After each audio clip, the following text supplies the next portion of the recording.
This is something that owners of U47s and U48s with VF14 tube should probably know about. Today's topic is on watching voltage climb for U47 microphones that are equipped with the VF14 tube. Those of you that have new Vistors or other type of tubes in your U47, this doesn't apply to you. Those of you that are lucky enough to have a VF14 tube, well, you know what that's all about. It's an expensive tube, not something you really want to expose to risk. Unfortunately, as the NG supply, the power supply for the U47 ages, the transformer windings in the power supply, they begin to short out over time, allowing the voltage to creep up, which can effectively raise the supply voltage to the B+ on your VF14 tube, eventually burning it up. For a tube that is in very short supply these days, over $3,000, that's probably something you don't want to screw around with. I'm going to show you a quick way to check the voltage without hurting yourself and make sure that you can kind of keep an eye on the mic as it ages. It's a pretty simple procedure. Some of the more experienced techs might tell you to open the U47 up and actually test it at the microphone. One tech that is very well known has actually suggested checking it at the mic is unnecessary and that you can actually check it at the power supply casing.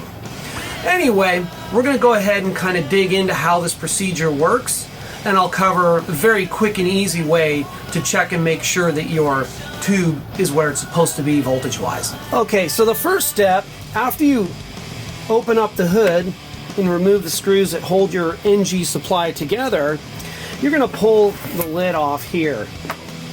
Obviously, while you're doing that, make sure that this is unplugged. This is 120 volts, and it's very easy to get shocked by this if you're poking around in here without plugged in. In order to actually do the test, you have to make sure that you have voltage, obviously. We're going to flip the supply around, and I'm going to show you where we're actually going to measure our voltage at. So we're measuring the B+ voltage, which is actually coming down this pin right here. We're actually going to reference ground, which is my ground strap right here, and I'm going to check the voltage right here. What we want to see is somewhere between 105 and maybe 110 volts tops. If you see any climb there, that means you have something going on with this supply, and it can absolutely damage your tube. Fixing it is a different story because you're going to have to, much like this supply here, calculate where the load has gone up and then put a dropping resistor in to fix it. So you can see these are my original resistors here. My microphone was doing exactly what we're describing, so we had to calculate a resistor to put in line to bring that voltage back down. So what we're going to do first of all is hook my mic up, and we're going to prop up my meter, and we're going to set it for DC volts. You'll notice, since we're not actually using the microphone for anything only other as a load, I'm going to leave it in the bag just for a couple of minutes. I keep all my vintage microphones in bags so that I can preserve the capsule. It's a trick that Tony Merrill at Stephen Paul Audio taught me years ago. Okay, so the mic is connected and we're ready to actually hook this up and test it. So I'm going to take my power lead. Understand, as I said, this is lethal voltages. You don't want to go sticking around in here if you don't have to.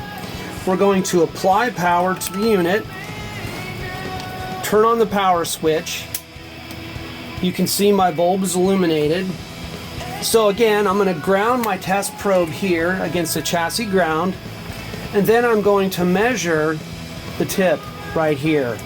And you can see I'm at 103 volts and climbing.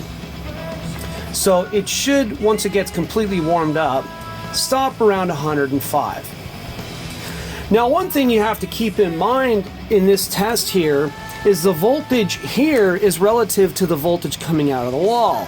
So you have to know what the voltage coming out of the wall is in order to make sure that your numbers make sense here. If for some reason you're only getting 117 volts at the wall and you measure 105 volts here, obviously as you get up into the higher voltages around 120 or 125 during a peak voltage swing, there's a good chance this could go up by several volts, putting you into the dangerous territory for your tube. So when you're doing this, you might want to make sure that you check the supply voltage at your wall on your outlet first. That way you know. Ideally, it should be at 120 volts, but understand that when the factory had manufactured this, they were thinking of a different line voltage than we have now. So that actually sums up how the process is done. Again, I'll just re-demonstrate my probe here and here, and the resulting voltage is 103.8 volts. I had it tested earlier today and it was 105.3, so we're seeing a 2-volt swing throughout the day. I know that this mic is good to go for a while, and at least the risk of frying my tube is very low for now. This is something you should do regularly, and keep an eye on your supply so that it doesn't cook your microphone. Well, that's it. Thanks for watching. I hope you got something out of this. If you have any questions or debate, please feel free to post. Cheers.